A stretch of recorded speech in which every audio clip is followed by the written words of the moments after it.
Navicular disease. Navicular disease is a chronic osteitis of the navicular bone, associated with navicular bursitis and inflammation of the plantar aponeurosis. Incidence. More common in light horses than in heavy horses. Common in horses about 7 years old. Young horses, donkeys and mules are only rarely affected. More common in the forefeet.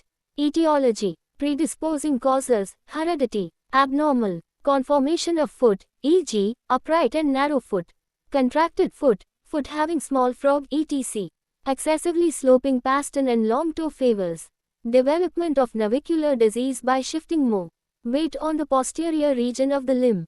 Defective shoeing which inhibits the physiological action of frog, use of caulkins, thick-heeled shoe, etc. are other predisposing factors. Exciting causes, severe and repeated concussion. Pathology. There is inflammation of the navicular bone and the navicular bursa. Oxostosis may develop. Friction of oxostosis on the flexor tendon may cause sprain of the tendon. There may be adhesions formed between the tendon and bone. Sometimes there is rarefaction of navicular bone and it may fracture easily. Symptoms. Pointing of the foot at rest. In the initial stage, lameness is intermittent and the animal goes without lameness after period of rest. As the disease progresses, lameness becomes more pronounced. The stride is shortened, the toe is dragged, and there is stumbling. The gait may be pottery or stilted.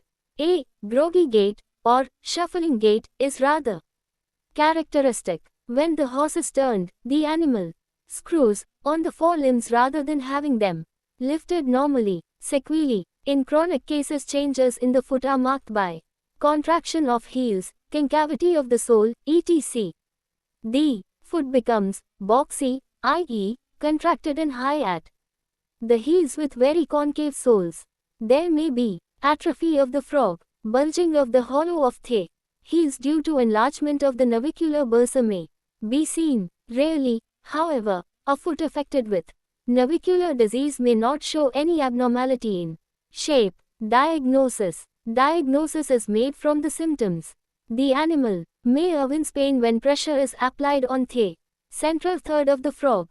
Digital nerve block and radiography are helpful for confirming the diagnosis. Prognosis unfavorable. Treatment. Rest. Wall of the hoof may be thinned and grooved to facilitate expansion of foot.